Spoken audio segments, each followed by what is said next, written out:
Wanita sedang berbelanja dan membeli sebuah buku catatan. Dia berencana menggunakannya untuk mencatat setiap perkembangan anak dalam kandungannya. Namun saat membuka buku itu, tiba-tiba muncul tulisan asing di halaman. Dan yang menulisnya, ternyata adalah putrinya yang belum lahir. Dia menulis di buku catatan, agar ibunya tidak melahirkannya, sehingga ibunya tidak perlu menikah dengan ayahnya. Setelah kaget sesaat, wanita segera tenang. Bagaimanapun dia adalah penulis terkenal. Cerita dalam novel yang menjadi nyata. Sepertinya tidak terlalu sulit diterima. Wanita senang bisa berkomunikasi dengan putrinya di masa depan. Namun dia penasaran dengan arti kata pertama putrinya. Ternyata putrinya mengatakan ayahnya jahat. Ternyata wanita itu dulunya penulis top. Seorang pria selalu mengejarnya, namun tidak pernah mendapat balasan. Untuk mendapatkan harta wanita bernilai miliaran, serta hak cipta semua karyanya. Pria itu merencanakan agar wanita hamil. Demi anak itu, wanita akhirnya setuju menikah dengannya. Setelah menikah, dia menyerahkan semua hak cipta karyanya pada suami. Suami pun sukses pesat. Dalam beberapa tahun menjadi pemimpin redaksi terkenal. Namun pria yang sukses mulai menunjukkan sifat aslinya. Saat wanita mengetahui suaminya mengkhianatinya, dia bahkan mendorong wanita itu dari tangga. Wanita yang awalnya memiliki masa depan cerah, menjadi vegetatif. Suami meminta dokter mengganti obat istrinya dengan obat murah. Namun dokter berkata, meski wanita tidak sadar tetap merasakan sakit, obat murah akan menyakitinya. Tapi pria itu berpikir,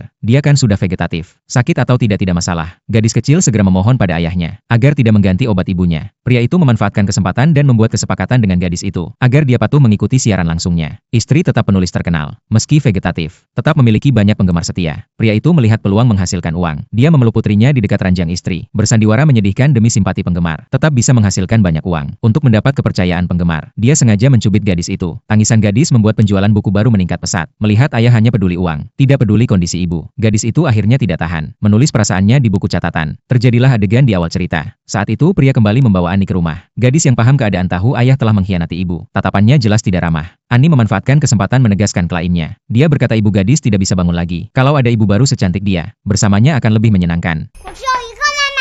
Tindakan gadis itu langsung membuat Ani kesal. Melihat gadis begitu menghargai buku catatan itu, dia langsung menumpahkan anggur merah di atasnya. Gadis yang dibuli tidak mendapatkan kenyamanan. Tak disadari di sisi lain ibu gadis melihat noda merah tiba-tiba di buku catatan. Kaget luar biasa. Tidak tahu apa yang terjadi pada putrinya di masa depan. Hingga gadis kembali ke kamar. Baru memberitahu ibu bahwa ayah jahat. Dia melakukan hal yang menyakiti ibu. Ingin menjadikan Ani ibu baru. Ani adalah asisten wanita itu. Saat itu asisten membawa buku baru siap terbit. Untuk membuktikan kata putrinya. Wanita itu meminta asisten mengantarkan sup ayam pada suami. Namun ternyata benar suami mengkhianatinya. Melalui komunikasi dengan putrinya. Wanita itu juga mengetahui masa depan. Setelah mengetahui dirinya akan menjadi vegetatif akibat suami. Dia langsung berniat mengubah masa depan.